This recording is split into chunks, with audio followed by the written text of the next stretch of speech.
Welcome to another episode of An Echo of Glory, another live episode. I'm Jake Robson. A very good morning to you wherever you are watching or listening around the world. Joining me as ever, he's back in the building. It's Jake Sanders. Happy New Year. Happy New Year indeed. We'll get into that actually. You've been out for a while, so we'll get back into that. And we will be joined very shortly by another pod favourite, Mr. Gary Diamond. No Johnny Blaine today. Of course, we won, so he doesn't turn up, does he? Because he can't be seen here. No, just joking. He'll be back next week. He was very happy that we won, he tells me. He said he's been looking forward to reading some of the comments after a bit of stick that he took earlier on in the week. So, Jay, yes, welcome back. How was your Christmas? Yeah, nice. Yeah? Had a little rest. Had some family over. So, yeah, it was nice rest. Football wasn't great, was it? We lost 6-3 to Liverpool on my birthday. Yeah, we're over that now. But, yeah, New Year, new Spurs maybe. What's Christmas in the Sanders household look like? So, first half is at my fiance's mum, which is in Mill Hill. First half of the day? First half of the day, lunch, right. Morning lunch. And then we, afternoon, 4 or 5 o'clock, go for sort of dessert. Oof. And maybe a second dinner, Ah. leftovers, with my family. And Boxing Day was my dad's 60th birthday. And then I had a wedding on the 28th. So it was a busy few days. Well, yeah, it sounds like you needed a break. Back at work now? I I was back at work on Boxing Day, so. Oh, wow, it's okay, busy yeah. with, Join the club. with the games, yeah, so it's non-stop, yeah. But I was off yesterday, watched the game, which was nice. Yeah, and yeah. We'll get on to that. Gary is also going to be joining us, as I said. God knows where he is. He's injured. One too many at the Anyone game Spurs last night, related is injured. We got the comments already flying in. Some people were on probably, what's the time? Half an hour before we started. So thank you very much indeed. Mike, Austin Riley, Stratton Carlberg, how do you say that? Scarecrow. Oh, I see what you've done there. Padani 82, Scarecrow. It may only be half time. Yeah, we'll come on to all of that. I just wanted to give a shout out to the dad at my son's nursery, who, as I turned up this morning, I turned up to drop off my little boy. He's leaving. He's got a purple beanie hat, and in the middle, a cockerel. And I said to him, "Nice hat," and he said, "Cheers." You never get too old for telling someone.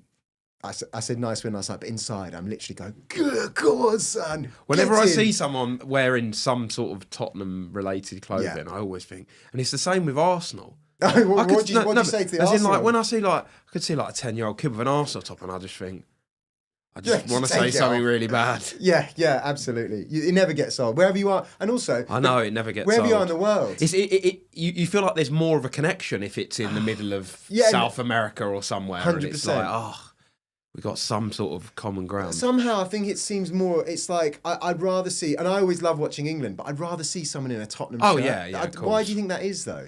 It just gives you that, there's just more of like a personal connection, because England fans don't really have, most England fans don't go to games, whereas it's like when you score a big goal in a game and you hug a random person and it doesn't matter. It doesn't matter because you're both Spurs fans and you've got that sort of instant connection. And when you see someone, especially if they're English, and you're like, did you go? You got a season ticket? Yeah.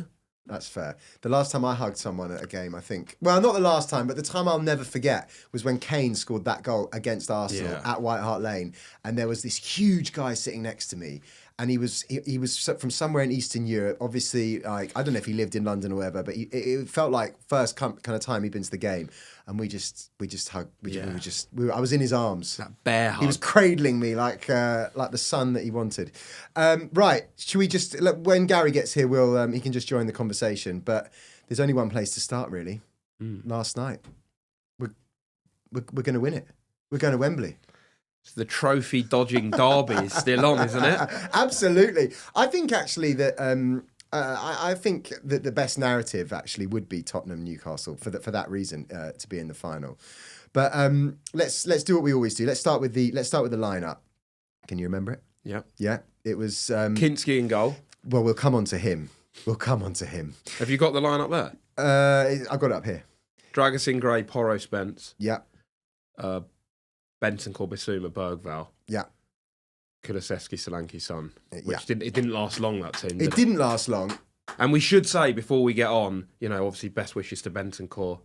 Oh, absolutely. That was he's already scary posted moment. saying that he's okay. It was scary because nobody knew what happened. So I was watching it at a mate's house, a Tottenham fan mate's house, and I think Johnny was at the game, and he was saying on the group what's happened because obviously at the game you don't have a clue, and they didn't show any replays. Yeah, so straight away you're like, oh, what's going on? And of course you can check it very quickly on Well, I on wound X. back because I wasn't actually at the Mwamba game, but there was that the stadium instantly goes quiet.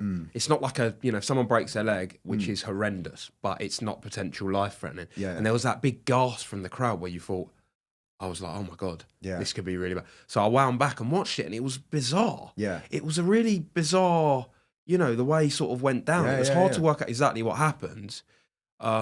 But obviously, whacked his head, I guess. Obviously he's whacked his head. So Actually, I saw on the telly quite quickly afterwards, they had him sitting up. And I thought, oh, well, he's sitting up. So at that point, you're like, there's only, hopefully it's not as bad as it first looked. It was, massive shame. And hopefully it's just in inverted commas, which means he concussion. will probably miss Arsenal. He'll miss Arsenal, but at least he won't be out for any longer. Because he's had rotten luck.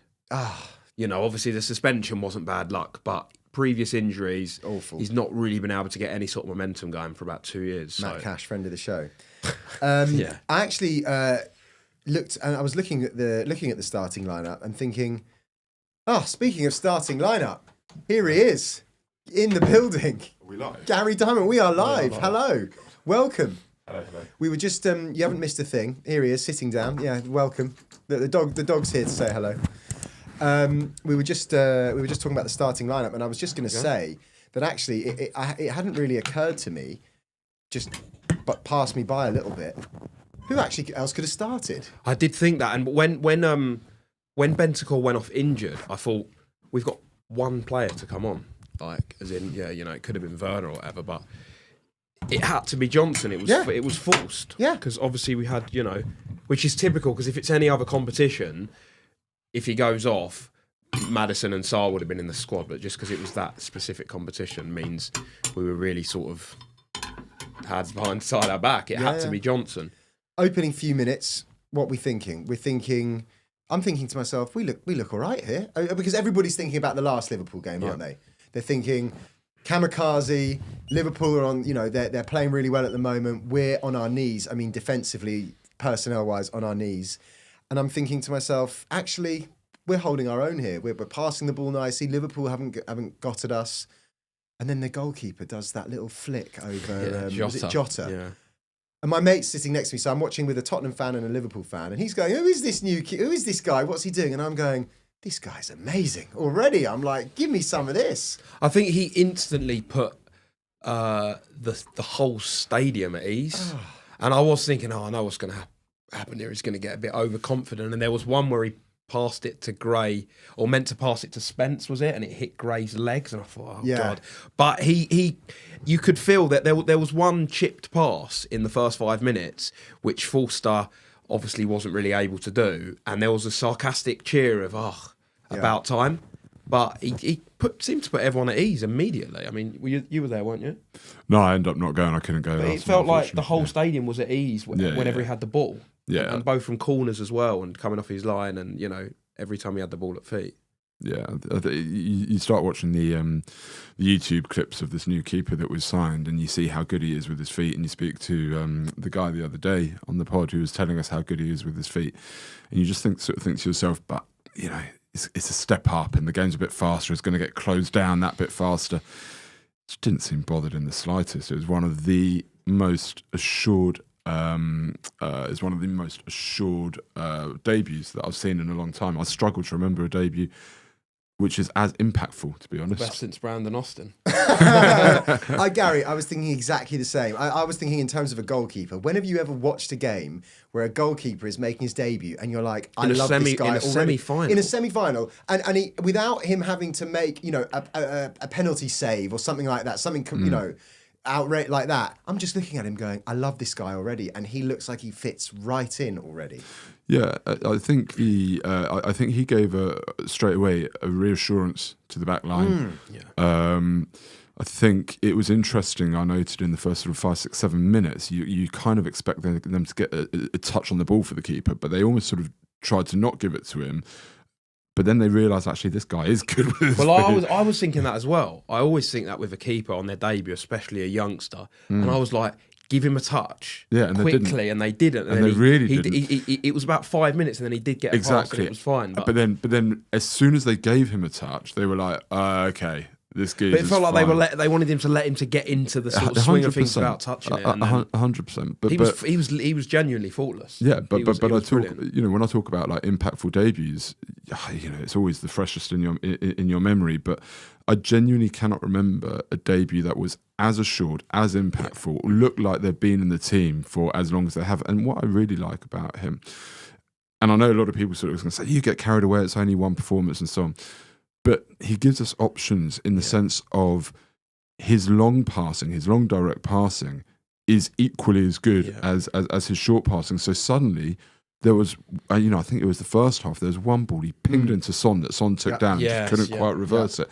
But that suddenly gives us another dimension to our play that we haven't had up to this point. Somebody said to me, I'm not going to claim this, but somebody said to me last night, claim it, and it is early days. It is very, very early days. We're not going to get carried away. I'll say there's much bigger tests to come in terms of, he will be tested a lot more. But somebody said to me, he's got a bit of the Manuel Neuer about him, hasn't he? Well, that save he made in the both of them from the one round the post, the way and the one where he spread himself, the way he spread himself, the way he uses his feet, the way he comes off his line, he has got a bit of the noise about him. Even that one that was it a cross? Was it a deflected cross that I thought, oh, this is going to go in, and he sort of backpedaled and pushed it back, and I just thought that was really. I was a goalkeeper. That was really underrated how composed he was. Because when you're backpedaling from into the back, it's really easy to panic and drop it, or lose your bearings and carry it over. But he sort of pushed it out and was like comfortably, I can go and claim it in a second we've seen much better keepers do that. Roy Carroll, not much better, much more experienced keepers do that. Exactly. He's 21. He's come in from the Czech league. I know he's come with big raps, but at the same time, the confidence, the calmness that he played with, and I think also the confidence that he exuded, so everyone else is playing is going, you know what, this guy's going to be all right. And I think we should there's somebody's mentioned it in the comments. Let me find it. Soul Sniper Gaming. Kinsky will be number one soon. Max Black, do you think we'll have a Raya Ramsdale situation with our keepers? Let's do this now. What happens when GV comes back? I don't. It's a different situation because Ramsdale's an established Premier League keeper that's played however many times for England and has played probably over 100 times for Arsenal. This guy's 21 years old, so we're not going to have, if he's on the bench for 18 months or playing in Europe or whatever, let's just say, he's not going to get the hump and go, I want to... But this guy is not here to be a number two. I don't think that really happens so much anymore. Right, you know what I mean? It doesn't really happen. They come and they're competing for the number one spot. It's not, you don't get a number two where we had like a Galini or, a Forster when we signed him 3 years ago to sit on the bench. There's so many good up and coming young, fresh goalkeepers that can play with their feet that it doesn't really happen that much. But I think, look, this is one game, right? So we're getting a bit ahead of ourselves.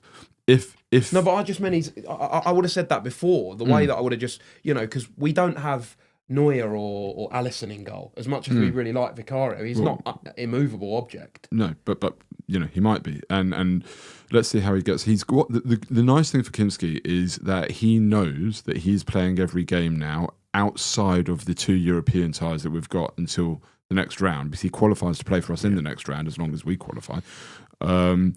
He essentially knows he's number one through till late February, March. He's got a good run of 10, 11, 12, 13 games. And then when Vicario comes back, there isn't the pressure on Vic to come straight back in either. What happens longer term is there's an interesting situation at Spurs where we've got 2 other very strong keepers coming through in Keeley and Gunter. So I can see a situation where Kinsky and Vicario really do have a royal battle for that number one shirt. Yeah. And whoever ends up winning it, the other will go, because next season you'd like to think that, Forster ain't going to be there, and I actually think Brandon Austin and Whiteman shouldn't be there, and Keeley should be the number 3. looking to hopefully, if we qualify for Europe, get European games or whatever it would be. But I can see one of those two, Vicario or Kinsky, ending up leaving, but it shouldn't really matter. No, well, I just wonder though, when Vicario comes back, do we think firstly, is he just going to be put straight back in? Well, they're not going to rush him now. No, but when he's fully fit and he's ready to play, does he play? It depends on how Kinsky goes. I worry though that if he does, the pressure on Vicario, because there's no doubt about it, Kinsky is better with his feet than Vicario is. Oh yeah. And the first time Vicario makes a mistake with his feet, that's going to be it. In terms of the pressure and the clamour, for everyone's going to want Kinsky if Kinsky doesn't keep Well, let's his just see how he goes, because he's got 10, 12 games in the next few months. I'm sold on him, but yes, you're right. No, but you know what I mean. Though? We might be calling for Kinsky out in 2 weeks. Yeah, if he chucks one in at Arsenal Kinsky next out. week. Okay. Exactly. So we go in at half time, and you mentioned that sort of save push back over the line that he did. And when we come back out, is it just me that's thinking, yeah, now Liverpool are going to press on a bit in this game, because they hadn't really been at it. Personally, I was worried. 0-0 at half-time. I think we were comfortable, but you're sort of thinking, well, there's got to be more in this Liverpool side. Remember, there's a very, they're basically their strongest side that they could put out, bar the fullbacks, but they could do with the rest anyway. Or were you guys confident at half-time?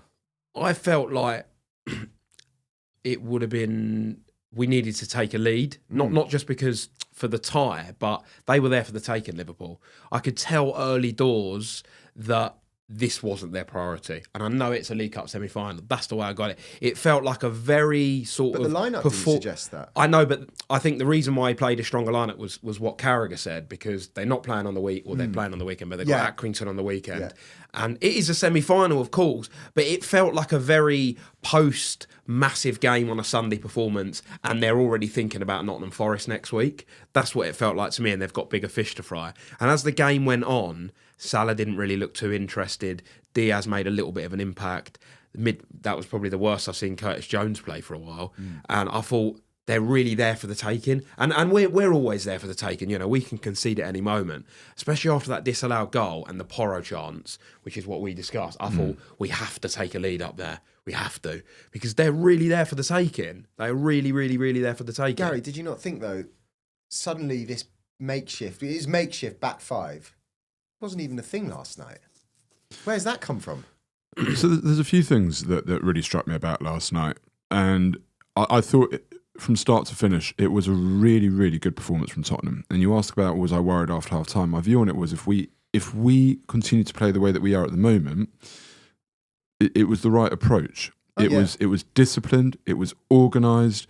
It wasn't erratic. There was real structure to how we played last night. I don't think we sacrificed our philosophies. We looked strong. We looked aggressive on the break. We looked, good in attack, but we weren't giving up chances easily. And that's all anybody's been asking for with Ange. And so it's a performance that kind of confuses me. It's a performance that we spoke about, the City performance. It was very similar to that, the 2-1. And it's a performance that we're capable of. And actually our biggest wins this season, not necessarily in terms of scoreline, but against the strongest teams, have come playing like that. And when we've been defensively good. Exactly. And that's all anybody's been asking for. So it's a little bit like, there is a contradiction between some of the messaging that's going on. When we are as bare bones as we are, you speak about the back five, when we're as bare bones as we are, that was the right way to approach the game. And that's all anybody's been asking for the last couple of weeks. Just, you don't have to sacrifice your philosophies and principles, but just, tweak it a little bit. And that's what happened last night. The other thing that struck me about last night was, and this is something for all of us to think about, if you think about our four best performers, they were probably the four youngsters. Kinsky, Archie Gray playing out of position. I thought Jed Spence was fantastic playing out of position, and Lucas Bergvall. And somebody is having a pop at me. Oh, Gary had a go at Ange for taking Bergvall off. There's so many Ange. I don't get it. Do you support Tottenham or do you support Ange? Like, he was wrong to take Bergvall off against Newcastle. Had Bergvall stayed on, I'm convinced that we'd have got something out of that game. And Bergvall's a young kid, and he still could have played against Liverpool. So no, I'm not going to retract that. Bergvall was absolutely fantastic against Newcastle. He was the driving force of our team against Newcastle, and he was the driving force of the team last night. But going back to the point I was making, right, those four were exceptional. And if you want to talk about mistakes Ange has made, it becomes even more increasingly inexplicable how Spence has not been used more earlier in the season. Every time the guy plays, it becomes more and more damning to Ange as to how this guy was not taking more minutes earlier in the season and giving the likes of Udogie, who is now injured, let's not presume why, but he could have taken minutes off The only thing I'll say, and I do sort of agree. I would agree with you at right back, but I think I just wonder how much he'd have seen of Udogie at left back when everyone was fit. So would you put Udogie at left back in training when Udogie... Spence. Sorry, would you put Spence at but left back Europa League just for giving him. Yeah. But I think we're only seeing what we've seen from Spence playing at left back because Well, he's had to. I think at Jake, right back I agree. But Jake, I'm not I think sure. we're only. This is my. If I'm going to have a pop about something, and it's not like I'm looking to, but I think we're only seeing what we're seeing of Spence, of Gray, of Bergvall, because of the injuries that we've got. Yeah. You know, were it not for the injuries that we've got, would Ange have brought these guys through? He's going to get a lot of credit, Ange, for bringing these guys through. But it's only really Gray's the only one that was. Gray was getting a couple of minutes here and there at right back. But Gray was playing every cup game and every Europa League game before these injuries. But it's tricky though. I think in that situation with younger players, you're slightly damned if you do and damned if you don't, because you're always going to be dropping more experienced players, and if you don't get the result, I don't really. Sean keeps having a pop at me here. I'll get dive into. We'll come to that in a sec. I just want to talk about the sliding doors moment that led to the goal, because obviously, as everyone knows, we had Lucas Bergvall sliding through on, it wasn't Tsimikas. Tsimikas. Yeah. Not booked, not given a second booking. We've heard various explanations as to whether or not it should have been a second yellow. I think it probably should have been a second yellow. Ange seemed to think it shouldn't have been. Slots. That's not what Ange said. No, he said. I think Ange made that up about the new rule. No. We have seen it a number of times. I've been at that stadium a number of times, and the advantage has been played, and I'm screaming, and now you go back, ref, and now you go back, ref, and now you go back and send him off. So and it's not happened. Slot and Ange used different words afterwards. So Slot said it should have been a second yellow because it was reckless, and Ange said you can play advantage if it's not a cynical foul. So I think there's been a bit of, somebody's got confused. Does it have to be cynical or reckless for it to be yellow, or neither, or both, or... I don't know. Anyway. I think the idea is once you've played the advantage and it's been a well-played advantage, then the ref's not coming back. Either way, ball gets... the goalie picks the ball up, doesn't he, I think? Porro picks it, gets it launched. Solanke just busts the big guy at the back out the way, doesn't he? Canate, like he's not even there.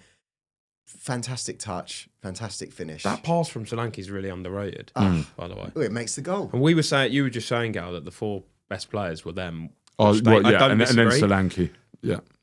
Solanke will never get enough credit unless he starts scoring, unless he gets 10 in 10. But what he's doing, I mean, that game summed him up. Really unlucky, and that's sort of the way it's sort of gone with him this season. Half an inch from being onside, but goes again, and that assist was. Is important. I mean, as a goal, isn't it? Really? When I say I highlighted those four players for a specific reason, but Solanke was fantastic. Basuma had a very good game. But what Solanke did for that goal, you're quite right. The pass was really incredibly underrated because it was right into his path. He hasn't got to break stride. Didn't have to take a touch. Didn't have to break stride, and to have had the composure to pick that pass and play it as well as he did after having. Shunted Canate off the ball in the way that he did was it was. I think you're right. People just don't appreciate just how much Dom Solanke means to this team. And in this competition specifically, I don't know if you remember that the City home game in the fourth round, was it? I don't know if it was the fourth. Yeah, fourth round. We beat him 2-1, and I remember he was absolutely exhausted after that game. Quarterfinals against United was man of the match, 2 goals. Last night, could have had a goal and set up. Been so good, and he's also scored twice against Villa. He scored against United in the league. He was brilliant against the top teams. Scored against Chelsea in the league, even Liverpool in the 6-3. Against the top teams, Solanke has been really, really good. Every game. I had a text from a Liverpool supporting friend during what was the game we played? The last game before the turn of the year at home. Was it Wolves? Yeah.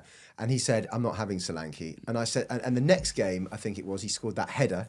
Against Newcastle. Then last night, and I'm thinking to myself, that's the comment of someone that doesn't watch him week in, week out, and only saw him at Liverpool. Of course. He hasn't maybe got the goal. Well, I think he's got as many goals, more or less, as you would expect somebody who's joining a new team. He's got 11 goals and 7 assists. Yeah, but that's what I'm saying. I think return. because he hasn't come in and scored 15 or 16 goals, that's what people are looking at. But it's his play outside of the goals, as you've just pointed out, and also the type of goals that he's scoring. I think he's been. I mean, yeah, of course we'd like him to be on 5-6 more goals. You know, we've been used to the best guy doing it in world football for the last however many years. But you know, if he could get 20 goals and 10 assists, that's fine. And the other thing that doesn't worry me, it's not problem. like a Nicholas Jackson, for example, where he gets into positions and misses. He's not missing them. He's not. When he gets into positions, he's scoring. I mean, the finish for the offside goal. That's what I mean. That was his only chance last night. He had sort of Yeah. one proper chance against Newcastle and a couple of headers. Yeah. Not really missing much. No, like we say, Solanke and the amount of minutes that he's had to play and not drop that intensity is phenomenal. But when it comes to the result last night and the performance, it shouldn't be understated. Liverpool had lost 2 games in 39 before last night, so this was their 3rd defeat in 40, and it doesn't surprise me, because whenever Liverpool lose, there is some sort of an injustice and a national inquiry into it. I'm not going to cry for them. Jota took Skip's head off and went on to score the winner. Like the handball in the Champions League final. So, already there's this narrative being built up. I'm conscious we've got our guest. I just want to get one question before we go to our Tamworth guest, because we're going to wrap up the Liverpool section. Second leg, obviously it's in a month's time. I'm quietly confident, thinking maybe Liverpool will bin it off by then if things have got hot for them in the league. It's hard to say, because the month's break at any time, but especially we're in a transfer window, so we could look completely different with 2 new signings. Well, the players centre back. back, we could have a near enough. They've not been registered for the first leg, so they can't play in the second leg. Oh, okay, fair enough. But that's good for both sides, because it means they won't be able to have anyone in. But we could be, completely different state of play. Well, hopefully we'll have players back. Maybe they'll have lost a couple, or maybe they'll make some changes. We're going to talk Tamworth now. We're going to be joined any second now by a man who knows, fair to say, a bit more than we do about the team that we're going to be playing on Sunday. Graham is going to be joining us very shortly. Here he is, Graham Bryce. Welcome to An Echo of Glory. Thank you very much for joining us. Midlands correspondent. You've got Gary here, you've got Jake, who you know, and I'm Jake as well, just to confuse you. Thanks for coming on. Obviously, Tottenham playing Tamworth at the weekend. Sounds like you've been pretty busy this week. What have you been up to? Yeah, we've been given great access to Tamworth by the club. The Sun are actually sponsoring Tamworth for the game, and Andy Peaks has given us full access to the players behind the scenes. I know a bit about the club anyway. My lad plays for the academy there. I've coached there for 5 years as well. So, it's a bit of a labour of love this week for me. Absolutely. Well, you've earned it. What can you tell then Tottenham fans? What should they know about the Tamworth team, or Tamworth? Obviously we know about the artificial pitch, but any other kind of tidbits that we should be knowing ahead of the game? Yeah, Tom Tonks is the first name that comes to mind. I mean, he just launches long throws like nobody's business. There is nobody like him since Rory Delap. He says he's never measured it, how far he can go, but he has to actually take something off his throws, because if he didn't, he'd throw it beyond the far post all the time. So he actually takes a bit out of it. But what it means is that he can shell them in with unbelievable accuracy. Tamworth played Barnet earlier in the season. Barnet are full time, and they're as professional as Spurs will be with their analysts of Tamworth, and they trained for 2 days solid, not giving away any throws. And they kept saying during the game, "Don't concede a throw, don't concede a throw," and they restricted them to 1 throw in that day. If Spurs can do that, they'll take away 50% of Tamworth's armoury. Otherwise, Jazz Singh's a very good goalkeeper at National League level. He's really Mr. Consistency. And Dan Craney up front is an old-fashioned English-style up-and-atom striker who a couple of seasons ago scored 40 goals in a season, was up there with Erling Haaland. Yeah, well, no doubt we're going to be in for a tough time then if we concede throw-ins. What about, I was just reading, Tamworth, they're still a part-time club. Now, back in the day, of course, whenever you played a team from outside the Football League, they were basically all part-time, and you used to get those stories of, butchers and posties and that kind of thing. Now, most of the clubs are full-time, but Tamworth's still part-time. Are there any of those kind of stories? Any guys having to quit the day job to turn out on Sunday? Yeah, well, pretty much. With it being a Sunday, it won't be so bad. But I mean, Tom Tonks, I was interviewing him before the Huddersfield game, and he runs a sandwich van. Excellent. And he was saying that quite often he'll get in at 2:30 in the morning, 3:00 in the morning from an away game played on a Tuesday night, and he's up again and he's in the gym again at 6:30 in the morning, and then he does his sandwich round, and then he's back in the gym again. I mean, these guys are so dedicated. You know, sometimes they put some of the pros to shame. Yesterday, I spoke to Callum Cockrell-Mollett. So Cockrell's a good Spurs link there. Yeah. And he's a zip salesman. So, of course, we had to get in the Sun pun that he's chosen a career with more ups and downs in football. He sells zips, as in like the zip on my jacket. As in the zip in your jacket. Now that is a story. There's been He says that he used to, when he played for Walsall up until he was 22, and then he was released. And he said that people used to ask him, what do you do for a living? And he said, I play football. And people would say, what, you're having me on? And he said, no, I'm a football player. He said, now people ask me what I do, and I say I sell zips. He says, and they still don't believe me. There's been a bit of controversy around this game from within Tamworth with the ticket pricing. Tell us more about that. How's that gone down, and how's that been received, and has that created a bit of a distance between the fans and the board? What's the situation? Yeah, I think that to be honest, I hope I'm not putting rose-coloured specs on here, but I think it's been a bit overplayed, and I think it's been a bit harsh on the club. I mean, let's face it, it's 12 years ago since they played Premier League opposition. They played Everton in the Cup at Goodison and lost 2-0. So these events come along once every decade for Tamworth. So they charged 38 quid for standing tickets, 42 for the stand, and they got hammered. And I can understand why, because the fans are saying, well, look, we've stuck by you through thick and thin. The minute you get a big tie, you know, you're hammering us. And I get that completely. But at the same time, you know, it's a one-off occasion, really. And you're paying to see Premier League players. You know, I mean, Spurs will have a smattering the first-team players out there. So I see it from both sides. But the important thing is, Tamworth reckon they'll raise about £250,000, about £250,000 from this tie in pure profit. They've already invested some of that, because we exclusively revealed today that Andy Peaks is now going to go full-time. Now, he worked in a college before, and he was struggling to get time off, and he obviously couldn't give absolutely everything to the job. When he wanted to scout players, he had to get permission off from work. Now he's going to be full-time. And that's a massive difference.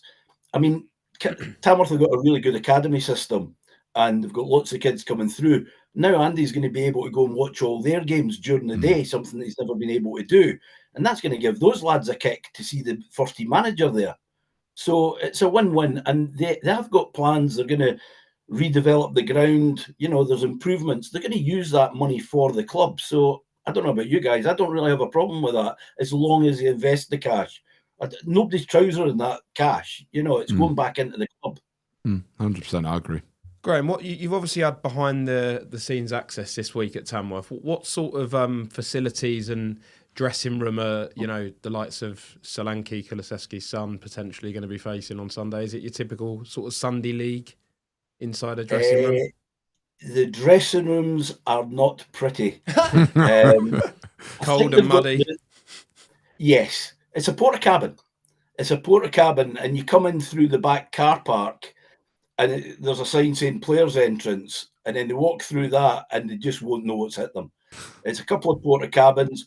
The home dressing room, Spurs would turn their nose up at that, let alone the away one. And I'll just tell you a story. I'm sure they won't mind me sharing it. But yesterday, they've been working this week. Actually, there was a hole in the away dressing room in the roof, so water was pouring in. And they could have just left that and made it as uncomfortable as possible for Spurs, because some of the National League teams have had to put up with that this season. But they've had that mended. They've painted the dressing room in white and navy blue Spurs colours. Wow, that's to nice. make Spurs feel a bit more at home. Yeah. And, you know, the home dressing room, I didn't actually see into the away dressing room. We filmed it for the Sun yesterday, but there's scaffolding up, there's There's ladders hanging about. I'm sure they'll tidy it up as best they can for Spurs coming, but the lads will need to take it in shifts to get changed, because there's no way you're going to get that size of a squad in that dressing room. The Tamworth home dressing room, they've got 6 showers. I think only 3 of them actually produce hot water. Proper non-league. I'm interested. Jake mentioned the artificial pitch. Tell us more about it. What I mean, you get 3G, 4G, 5G, 100. I don't know what it is, right? But tell us a bit about what surface Spurs can expect to face. Well, it's not the top of the range. It's a 3G, but they did invest heavily in it, and it is decent. You know, it's flat, and the ball will run through on it. Obviously, the bounce is a little bit different, but if you keep it on the deck, it will run through. So if you think about Spurs going to your traditional non-league club at this time of the year, they could have been on a mud heap. Yeah. You know, it could have been icy. It could have been, you know, players could have been struggling to run on it. But at least the surface will be true. And we're passing a team like Spurs. It should actually suit them. It's tight. The crowd are really close to the ground. The dugouts are tiny. The Spurs are going to have, the Spurs technical staff will probably stretch out as far as the corner flag. They'll put extra seats out for them, but it'll be right to the corner flag because they carry so many staff these days. I can't see Ange cramming himself into the away dugout somehow. I think he'll be on his feet outside the technical area the whole day. But no, I mean, Spurs have got an artificial training pitch at the training ground, haven't they? So they'll maybe get a session or 2 on that before the game just to prepare them. But you can look at it 2 ways. The ball will bounce a bit differently. The Tamworth boys are all used to it. They're used to the tight dimensions. That'll be new to Spurs. But as far as getting the ball down and playing football, it should actually suit them. Final question for me, because I know Jake is going to want to ask you your predictions. But final question for me: what's the buzz like around Tamworth at the minute? How's the atmosphere? Yeah, they could have sold this one out several times over. The club were looking into using the nearby Snowdome to put up big screens for any additional fans for the spillover, and they were going to get catering and stuff. Don't know how that's going just now because the floods, the car park there is completely flooded. In fact, there was a bit of a worry yesterday. I was along, my lad was actually playing. There was 3 academy games taking place on the pitch yesterday. And, you know, we've seen the forecast of -16 and stuff. That could be a problem because the frost set in yesterday. And for the first match, it was completely white. But once the lads started playing on it, it soon disappeared. And it was actually fine by the second game. I know that Tamworth are in discussions with the FA about borrowing covers to put over the pitch. So that should help things. But I've got a slight nagging doubt if it goes to -16, that could be a problem. Yeah, not least for the people, the players and all of that. So go on then. Well, I just wanted to get a couple of things actually from you before you go. Go on, give us your prediction. Come on. What are we thinking? Can Tamworth escape with anything? A goal even? Right. This is the most difficult one to predict because if Spurs go out and they score a couple of goals early, then, you know, Tamworth lost 7-0 at Barnet earlier this season. You could be talking double figures. You know, it's not unrealistic to think that Spurs could take 10. However, if Spurs don't fancy it and Tamworth are in their faces from the start and Tonks launches a long throw in and it's somehow like Huddersfield, you know, Dan Craney was in fist flying and everything on top of the keeper, the ball landed up in the net. If Spurs find themselves a goal down, you know, and I know they've done well against Liverpool on Wednesday, but if they find themselves a goal down, the pressure will just keep mounting and the Tamworth players will keep running. That's when it could become difficult. So you can go from, I don't know, you can go from 10-0 to what I think it might be. I'm going to go 3-1 for Spurs. I'll take it. I think Tamworth might sneak a goal somewhere with a set piece or something. But I was asked yesterday, and I'm going to stick with my 3-1 for Spurs. 3-1 on a frozen pitch. We'll take that. And just lastly, then, how does the rest of the week look for you? What are you doing work-wise today, tomorrow, and where can people find your work? Yeah, it's all online at the Sun or in the paper itself. Today we broke the story about Andy Peaks being given the full-time contract, and we also had Callum Cockerell Mollett in his zip business. We started our week's coverage with Chris Ray, who's a name that you guys will no doubt recognise, ex-Arsenal double winner. His lad plays up front for Tamworth. He's an ex-Arsenal Academy kid, so I'm sure he'll be desperate to get a Spurs shirt at the end of the game. Sorry, I've lost my train of thought there. What else were you wanting there? Well, I think you've covered that. What are you doing this week? Where can we find it? In the Sun, and you just Yeah, so with Chris Ray then, Tuesday was Andy Peake's first game in charge of Tamworth. They played away at Leiston. It was a 3 o'clock kickoff, and at 3 o'clock, Andy and the entire team were in the social club sinking pints because the pitch was waterlogged, the game was off. He sensed there wasn't a good atmosphere about the place. They were in relegation trouble. He took them at the bar, insisted they all had a couple of pints, took them back on the bus from Suffolk for a couple of hours, and he said people started talking to each other, which I hadn't been doing for a while there. The next week they beat Barwell 6-0. They went on a 13-match unbeaten run. From there, they've never looked back. Back-to-back promotions. They're in the National League. Favourites to go down, but this morning they're 17th. 7 points clear of the relegation zone with a game in hand and a game against Spurs to look forward to. Absolutely. Lovely stuff. Graham, thank you very much for coming on. I know you're very busy, so we'll let you go. Enjoy the game and have a fantastic rest of the week. Thanks. Tonight, I should just mention that Andy Peaks and the Tamworth players are meeting the national press for the first time. So, because they had a game on Tuesday, tonight is the only night they will train this week. So, I think it's Spurs week. I know that the professionals talk about how difficult it is. Tamworth will get an hour and a half on the frozen plastic pitch tonight, and that will be their only preparation for the game against Spurs. Wow. Good luck to them. All right, cheers, Graham. Enjoy it. We'll speak Thank to you you very soon. much. Cheers. Thanks, lads. All the Thank best. you. Take care. Cheers. Take care, lads. Graham Bryce, Midlands correspondent for The Sun. Well, so I think the most interesting point, apart from the zip and the sandwich chat, was the thing I hadn't even thought about was actually maybe the 3G pitch perhaps brings it back for us a little bit. Have we played them? Did we play on one in the Europa League? Maybe.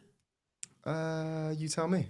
No, I don't know. But I think Graham made a good point that actually we've got an artificial pitch at the training stadium, so I'm sure that actually the players will be pretty used to it. I don't think it's as big an issue as what might be made out. But let's discuss. Should we talk about the team? Yeah, absolutely. That was going to be the next thing. Fantastic stuff, though, to hear about zip sellers and sandwich sellers. That's exactly the kind of gold that we used to get. In FA Cup ties of old, didn't I? Was trying to broach that subject, but you don't really get that anymore, do you? Part-timers and that kind of thing. So what do we think then? Kinsky's got to play. Number one on the team sheet for me. We need to protect him now, don't we? Especially on a 5G, 3. I keep saying 5. It's not even 5G. A 3G pitch. Yeah, I think so. I think I think it's more about who shouldn't play. Kulusevski last night looked like he was out on his feet. Son looked like he was out on his feet. So I think there are certainly players that shouldn't play. I think the only, as far as I can remember or tell, the only players who weren't involved last night who were actually fit were Maddison and Sarr. Yeah. Right? So the rest of it, are we going to see perhaps the rest of the bench from last night? Well, Lancashire. Well, these kind of guys. I suspect we might see Richarlison. Yes. But Ange said he's not going to be considered until he's trained 2 weeks. But oh, really? Maybe, yeah. And that was this okay, week, fine. So then, and also 3G pitch Richarlison's ankles. I'm not too sure about. So then that. maybe we just for clarity, on the bench last night was who didn't come on. So apart from Werner and Johnson, our bench last night, which again astonished me and actually kind of says a lot about the performance, was Reguilon, Dorrington, Jan Min-hyuk, Alessi, Lancashire, Moore. I think the team would be something like possibly What's the defence going to be? Goal. The defence has to be Reguilon. Must. Yeah. Absolutely must, especially, against non-league opposition. Reguilon's fine. Reguilon left back, Spence right back, probably Gray. It's going to and be Gray, isn't it? Dorrington. Dragusin cannot play. He cannot play. If you check, Dragusin is the only player in the entire squad that has started every single game since the City League Cup game. Every single game. And the game against Newcastle was the first time he came off. So he cannot play. I wouldn't even, give him a few days off. Midfield's fine because you naturally play Bergvall because, he needs minutes, although he's been playing a bit recently. Sarr and Maddison both need minutes. Maddison's not played much at all recently. And then... I'm not sure Sarr necessarily needs minutes, but I see what you're... Well, maybe not, but, yeah. He won't want them to go sort of 12 days without... Did Sarr play on... Did Sarr start Sarr played against Newcastle. But it'll be, by the time we play Arsenal, it's sort of, you're talking 10, 11 that's days. A fair point. And then if Richarlison's not fit, Solanke... shouldn't even be considered. On the bench, should not be considered. Lancashire, 100%. Yep. And then probably Solanke shouldn't even be in the Johnson and Werner, I'd probably say that would be... I'd go with more. I just don't think he's... Maybe. I just don't think he's...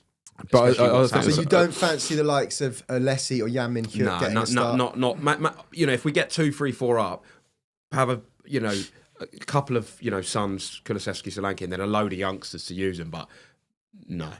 Do you think that's because of the environment and we've heard about the changing room, this kind of thing? If the game maybe was at home, do you think the environment is a bit different, a bit more what they might be used to? You don't want to chuck these guys in a game like this, in inverted commas, or do you just think they're just not ready for We've the start? all seen how over the years against League One, League Two, non-league opposition, fans say play 6 youngsters, play 7 youngsters. You can get caught out in these games. So I agree. I totally agree with that. It would be this different if it was League One or League Two. This is like I know, but it's the difference between it being away and at home is huge. Yeah, I actually checked the odds last night. Right, Tamworth are 12-1. Is that all? That is not that long. Oh, Jesus. Which tells you everything you need to know. Because if Tamworth came to our place, they'd be 50-1 to beat us.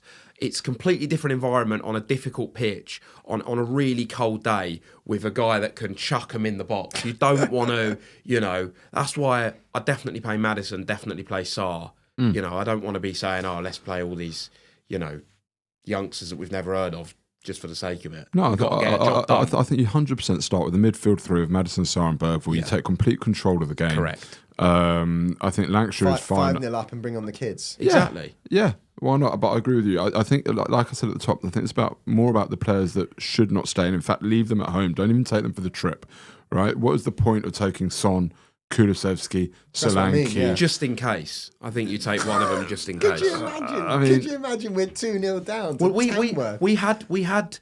We started Kane about 7 years ago at the third round. Again, I know it's not the National League, but Newport. And Kane scored a late equaliser against Newport. And it happens. We had it against Rochdale. I remember that game. They're, if anyone's going to get into a pickle... What was the game? Was it Rochdale where he came on and Poch said it's great that the fans of Rochdale got to see him play? No, that was Tranmere when we were 6 up. That was it. Yeah. We had someone write to that in our paper this week. Spurs are the only team in the world that could beat Liverpool and lose to Tamworth in the same week, which I don't think is going to happen. But let's get the job done 100%. And then bring on whoever you want, because it's still an important game. Stradders would love to see Lancashire and Dorrington. Robert says he can't see Solanke, Son and Kulusevski even travelling. Yeah, I think that's fair. Stradders, I think Austin will be in net. Well, we'll see. Soul Sniper Gaming, guys, it's National Football League. That I agree with Soul Sniper Gaming. I think put them all to bed. And Steve Hayes, I feel the other way around. Start the youngsters, and if in trouble, put in a first few team players. I don't see. We're not going to play 11 youngsters anyway. Not going to play 11 youngsters. I think that the problem is, Steve, is when you, if it's not going right, you can say bring on the first team players and that will sort it out. But when you're chasing a game and it's cold and they've been on the bench and the crowd is really up because it's not going right for Tottenham, and there's no hot water. Do you know what I mean? Like I would rather just have the comfort, ideally, of being 3 or 4 up at half time and then having the luxury of doing what we want. Really. Do you know what would be good? What were you going to say, Jay? You go. What I was saying is what Gary said before. This is ironically, Tamworth away comes before the biggest game of our season, every season, or the most anticipated, Arsenal away. He will be saying to your Sons and your Maddisons, get this game done in half an hour, because there's a very good chance, especially with Bentancur out, both of them will start against Arsenal. You do not want Sarr and Maddison going deep into a game on a potentially difficult pitch on an icy cold day. Get the job done as early as possible. If Maddison turns up for 25 minutes, the game will be over. What do you think, though? I actually think I agree with what you're saying. You can't play 5 or 6 youngsters in a game like this. But I would like to personally, either someone like a Jan Min-hyuk or an Alessi, could you not play maybe one of them? You could. Amongst the Madisons. You could play one of them. You could play one of them. Because otherwise, when's the right time? I mean, how many games in the Premier League are you 3 or 4 up where you can just chuck these guys on? And even then, you're always going to be worried. I don't know. Look, personally, you mentioned Werner. I would start Mikey Moore. Right. I would hope on the left. I would hope that we would be 3 or 4 up in the 70th minute. And at that point, if Tamworth aren't kicking lumps out of us, and if we're in complete control of the game, then I would consider bringing on a Jan Min-hyuk. Why not? There's much more benefit to that than bringing on Werner at that point. I don't want to see Werner on Sunday. I don't think there's a need for it. I think there is a case to have a good mix of your good midfield of Sarr, Maddison, and Bergvall, who although a youngster, I do almost now consider him an experienced. He can come in any game. You wouldn't bat an eyelid, right? And then around that, you've got Lancashire, Moore. Who did you say on the right? Johnson. Yeah, it'll be Johnson. Yeah, I think it should be Johnson. You don't want to go three youngsters up front. Yeah, exactly. You have we saw against, was it even Galatasaray? We were okay at times when it was. I think it was Maddison Johnson. Maybe he plays Werner through the middle. You never know. I think Lancashire will play. I don't think Werner through the middle in this game would be the right one, because you'd expect us to really dominate that field tilt, if you want to call it that, the territory, whatever it might be. Werner's not going to have any space in behind. He'd be pretty pointless up front. So I think it should be Lancashire. And like I said, I think more on the left until the 60th minute, get minutes into his legs, because it's really important that he gets back out on the pitch.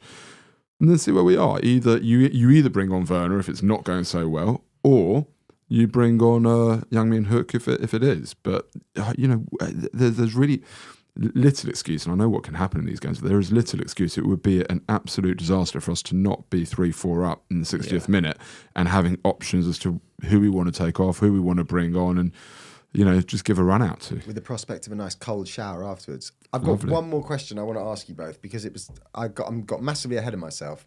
Bergvall, last night, fantastic performance, showing the promise that perhaps we were told that he might do after when we signed him, because obviously we hadn't heard of him. One of the next big things, Barcelona wanted him apparently. Further down the line, let's just do this, crystal ball time. If he becomes an established member in the Tottenham side, where does he play? And who does he play instead of? Well, I think that's a great question. I don't even think that's a crystal ball question. I think that's in 10 games time. I think that's a right here, right now question.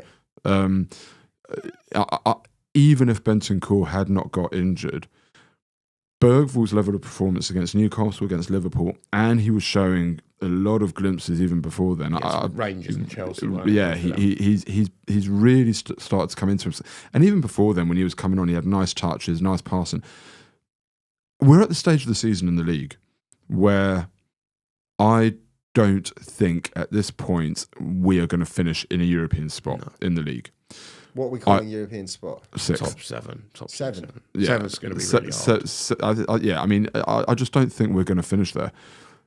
So even if Bentancur had been fit, I'm looking at what's next and just talking about planning and what's best for the club.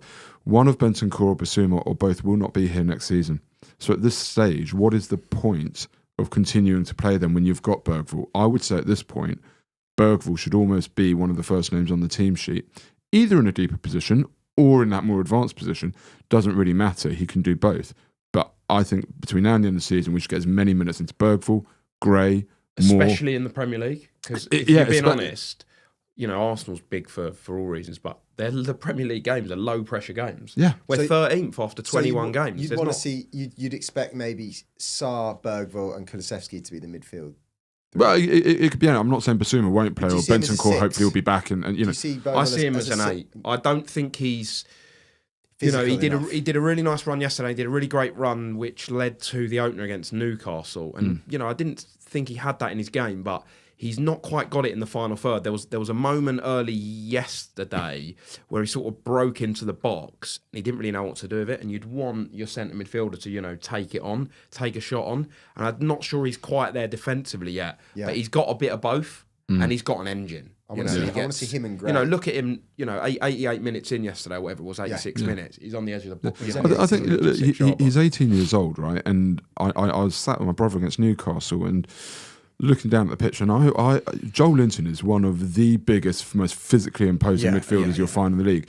I swear to God, Bergvall was stood next to him from a throw and right beneath us. I said, my brother, he's nearly the size of Joel Linton, He's a unit, he's Bergvall. Yeah. He's a big unit, and Joel Linton didn't like him because Bergvall was putting his shoulder in and he was really giving it to one of the strongest players in the league, and he's got it. That kid has got it in every regard. Also, I excuse my French, he's a bit of a bastard, Bergvall. Yeah, I didn't really understand his. I didn't really see that. I don't mean the tackle on Simicaz. Anyone can do that, but he's really, he's really impressed me from defensive set pieces. Yeah, I didn't think he really had that in him, and he really puts himself about. He doesn't, as you say.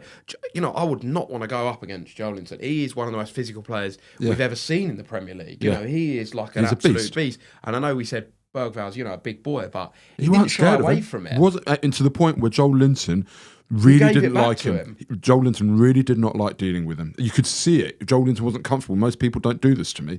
Bergvall did. I promise you. You might have picked up on that on TV, but it was right beneath where I was sat, and I was like, Joel Linton is not comfortable with him at all, and you could see it because Joel Linton started really trying to take him out a bit as well because Joel Linton's a bit of a thug. Anyway, Sydney Duke, when the CB's centre backs are back, our midfield will be Gray, Bergvall, and Kulu or Madders. I would love to see Gray play in the six because I think that's what we signed him for. I do fear that Gray goes from potentially starting 20 games in a row to just not playing much. I do. I don't know, but that can't happen now. That just can't happen. He's just one of the. He's already one of the leaders in the team, and like I say, and like you agree with, the league is kind of done. So let's use the league to get Bergvall in. It's not the same as him having been sat on the bench all this time. At least he's had game time. He's got the confidence of knowing that he can, if not in that position, at least he can cut it at this level out of position. What kind of confidence that will give him to come and play in the six? We didn't actually speak about Gray much, and me and you have raved over Gray for ages. And he did this lovely, beautiful way he brought out yesterday. It was unreal. And I was thinking, what's he going to do with the ball? And he played that lovely outside the foot to was it Kula or Johnson? I think it was Kula. The confidence on the guy is brilliant. Alan Smith, who is not my favourite commentator by any means, mentioned potentially being a Tottenham captain. Yeah. And I was like, well, that's a bit far-fetched, but the guy is brilliant. I mean, you can't watch that guy and not think at that age that it's comments like that, and I always say this to people when you wonder about whether players are good or not. If you hear an ex-professional say something like that, regardless of whether you think they're a good pundit or not, they've played the game. But that's what I meant. No, I get it. I just had to mention that I'm not an Alan Smith fan. No, but that's made me think, well, if Alan Smith is saying that, because he all he does is watch the game like any of us, but he's seeing stuff that perhaps we aren't seeing. You don't mention someone being a future captain if they got something. It's all good saying, he might be a first team player regularly, but to mention the captain word, that does not get thrown around that often because we've not had any of, and I'm not digging them out, but your Skips, your Winks has come through and someone's gone, I can see them being a Tottenham captain. We've not had that for ages. No, and the first time, I'm not saying he's going to be a captain, but he's going to be a star. I don't know what level, he's going to be a star. Yeah. Whether it's at Tottenham or someone else and England, he's going to be brilliant. It's difficult because we had a Swedish journalist on last season when we signed him, and we're all sitting here going, she said that he is like the next big thing to come out of Sweden, and we've never heard of him. And we're thinking, well, all we've got is your word on this. And of course, we've got no evidence really ourselves, having seen it. And it was we're talking about Gray or Bergvall? Are you talking about Gray? Yeah. No, I'm talking about Berg. We're going back to Berg. Because I was thinking we've had a Swedish journalist talking about Archie Gray. But this, and it was the same. No, what I was going to say, it's the same when we had I can't remember his name, escapes me, who came on and told us about Archie Gray. And with Archie Gray, I'd seen a bit more of him playing for Leeds.